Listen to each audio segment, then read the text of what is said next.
The 12 Dancing Princesses, from the book The Tales of Ebony, narrated by Florian, for Natalie. Good evening, Natalie. Once upon a time there was a shepherd's boy whose name was Michael, but everyone called him the Dreamer because he was always walking around gazing at the stars.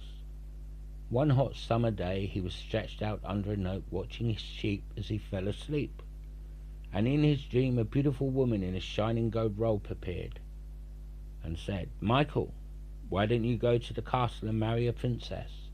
And then he woke up. That evening, when Michael was sitting at supper with the other farmhands, he told them of his dream, and all the dairymaids made fun of him. But early next morning, before anyone was about, he packed up his belongings into a little bundle, and he set out to the castle where the king of that country lived. Now the king had 12 daughters, each one lovelier than the other, and they slept in 12 beds all in a row.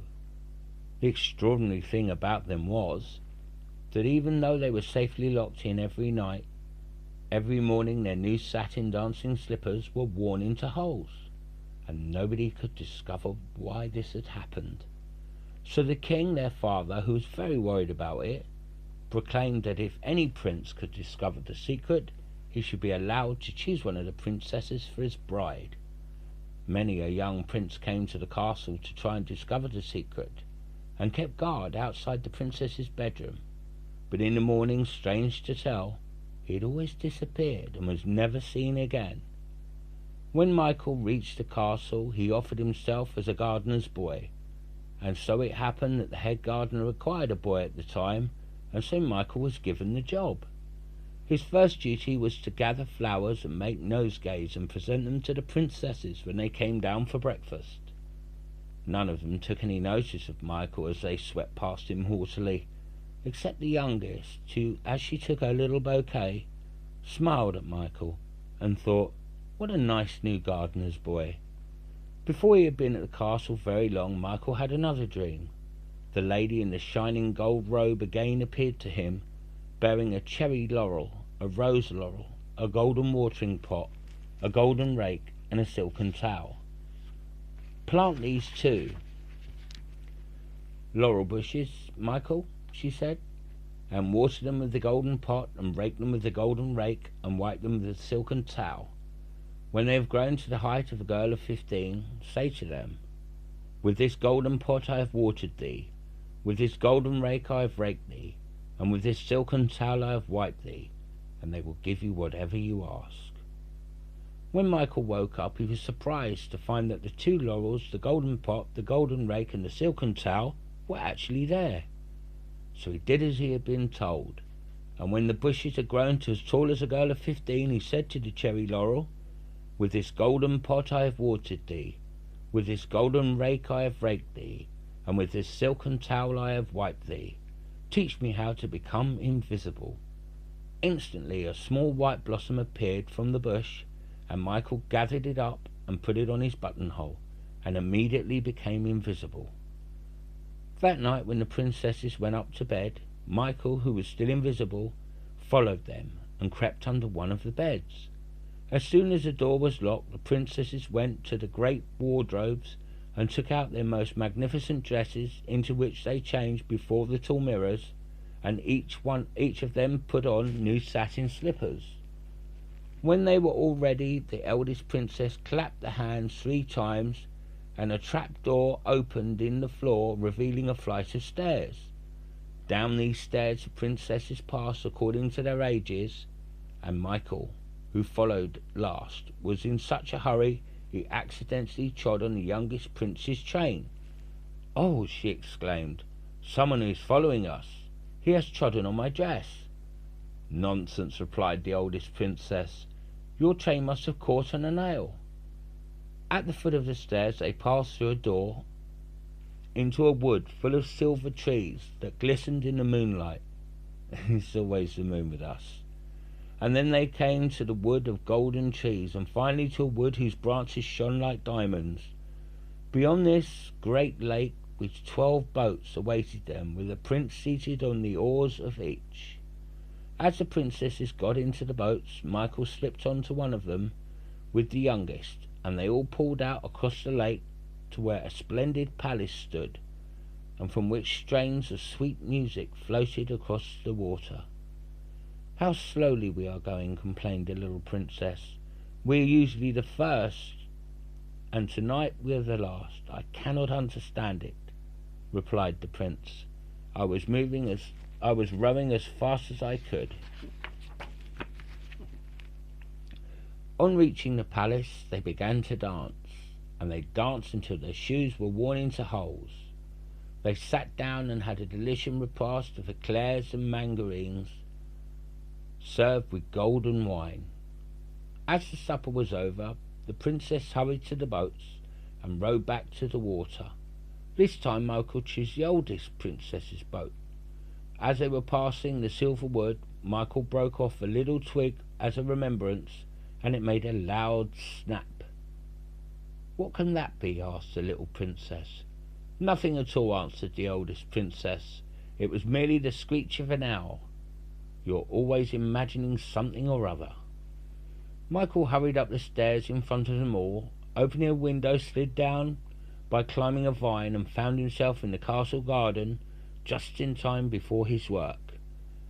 That morning, when he presented the nogays, he put a silver twig in one and gave it to the little princess. When she saw this, she looked at Michael as if she would speak, and then changing her mind, she passed on. That evening Michael again made himself invisible, and again followed the princesses down the secret staircase.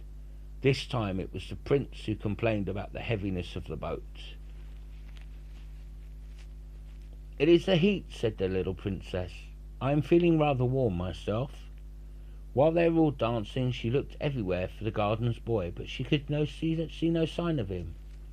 On their way back, Michael broke off a twig in the golden wood, and this time it was the eldest princess who heard the snapping noise. "What was that?" she exclaimed. "Oh, it was nothing," answered the little princess, "merely a screeching owl." When Michael handed the bouquet next morning, she saw the golden twig amongst the flowers. "So you know our secret," she said. "Yes, princess." "Then keep it," said the little princess, and flung a purse of gold at his feet. "I do not sell my silence," announced Michael, and walked away without picking up the purse. On the third night, Michael broke off a twig from the diamond wood, and again the eldest sister cried out. "What was that?" "Oh, nothing at all. You're always imagining something or other," answered the little princess.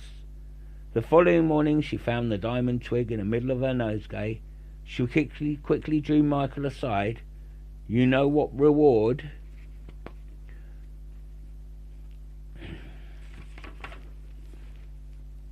the king offers to anyone who discovers our secret?" "Yes, princess." "Then why don't you tell him?" And Michael was silent. Now the sisters had noticed the little princess had been talking to the gardener's boy, and they began to joke to her about it. "Why don't you marry him?" they said. "Then you could live in a cottage by the castle gate, and wash up the dishes while your gardener husband is digging potatoes." They kept on teasing the little princess until one of them blurted out what had happened. "Oh, the villain!" cried the eldest princess. "Since he knows our secret, he must be thrown into a dungeon at once." But the little princess would hear none of this.